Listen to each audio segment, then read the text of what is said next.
The owner is selling this house for 4,300 Bitcoin.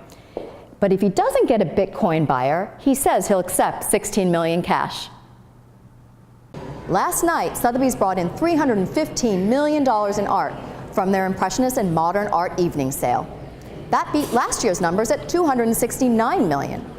Next up, their contemporary art auction, which will feature this Gerhard Richter on sale for $30 million. The mood in court today was somber and serious, while the New York District Attorney laid out the allegations against the media mogul. Mortimer says that the iPad screens will be coming out just in time for the holidays. And this is the computer screen that they're testing, which will be out soon. In Midtown, I'm Rupa Conti. Ricky Passarelli has been the man behind the Bobby Van Steakhouse chain since 1994. At one point, he employed more than 600 workers. Each year, he says his payroll went up as a result of the climbing minimum wage. From 2014 to 2018, minimum wage jumped from just $7.25 to $13 an hour. I just sold everything except this one, and I opened this lounge right next door to try and offset some of the expenses that we were talking about before. Right, like the increasing minimum wage. Now Passarelli says he has just 60 employees at his flagship restaurant here in Midtown Manhattan. And soon a new law will increase the minimum wage once again to $15 an hour. Which is almost double in 4 years. Right, so how does that affect your business? It cost me about $500,000 for each restaurant. Passarelli says while he's been able to navigate the rising wages for employees without passing the cost on to the customer, experts say it's unavoidable for many businesses. Some of these people are just hanging on by their fingernails. They're borrowing money from their mother-in-law or whoever they can to keep their restaurants open, or keep their businesses open. It's not only a restaurant business. It's a lot of small businesses, you know. Investors like John Castle say the major economic argument against raising minimum wage is wage-pushed inflation. Wages are being driven up because we have very low unemployment. I raise wages 3%, then I raise, then suddenly we have to raise prices 3%, and then the employees say, oh, everything's 3% more, I need another 3%, and you get into a wage spiral. This is caused by a sudden increase in wages of blue-collar workers that leads to a big increase in costs for businesses.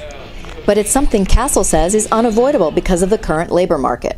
Well, it may not be mandatory, but for most businesses, if you don't start doing that pretty soon, then your margins are lost and your profits are wiped out, and you have a serious economic problem. Which Passarelli says may end up putting small businesses under. You know, they're not thinking about the small businessman, you know, not thinking about how difficult it is to keep businesses open and keep them profitable. You know, they're thinking about the working people, which is very nice. In Midtown Manhattan, I'm Rupa Conti. Patient advocates have issued a warning. Your doctor has become big business. People like 35-year-old Jennifer Schroeder are already feeling the effects. I felt a little misled. I made an appointment to see an ENT for something that was kind of chronic, that I really felt I needed a good physician. So I did my research and I found a physician to see locally and made an appointment, and about 2 hours prior to my appointment I got a call from the office stating that my appointment with blank blank PA.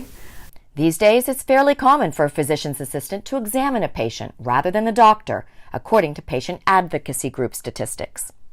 Dr. Rupa Michelini says she's seeing it in her own field of dermatology. The recent trend is that hospital systems, private equity, and health insurance companies are snapping up medical practices, forcing cost-cutting in order to increase profit. So every doctor that had a shingle, a private practice, is now getting scooped up into larger and larger businesses to provide the administrative help that they need in order to see the volume of patients that they need to see. Dermatology is a $14 billion market and a target for investors because of its many small procedures that can be done in office, making dermatology a cash cow, say leading medical industry analysts. Dr. Rupa says in her experience, quality of medicine suffers when big business runs medicine. The problem is that doctors make decisions about patients' lives that have to do with diagnosing them, treating them, managing their care, spending time with them, as well as prescribing medications for them. And all of that costs money. So when you have an administrator dictating to you as a physician what you may or may not do in terms of the care of a patient, then that becomes problematic. Private equity's profit motive focuses on cost cutting by replacing doctors with PAs or nurse practitioners who command a lower salary. For instance, if you have a nurse practitioner that hasn't had the same type of training as a board-certified dermatologist, then they may see a patient for a skin exam. They may end up taking more biopsies because they can't differentiate what's benign from what's malignant as easily as I can. But private equity investor John Castle argues that the backlash isn't accurate across the board. In the case of many private equity firms, they're focused on building and growing enterprises, developing them, making them bigger and stronger.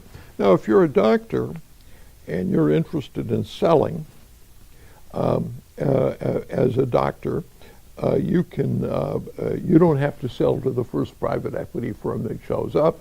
You have the ability to negotiate with selecting a firm that wants to practice medicine the way you want to practice medicine. Castle explains that efficiency and high-quality healthcare are not mutually exclusive, and that the key is to take advantage of what private equity firms can offer, which is that they can handle the admin and billing so that doctors may focus on the practice of medicine. In Midtown, I'm Rupa Conti.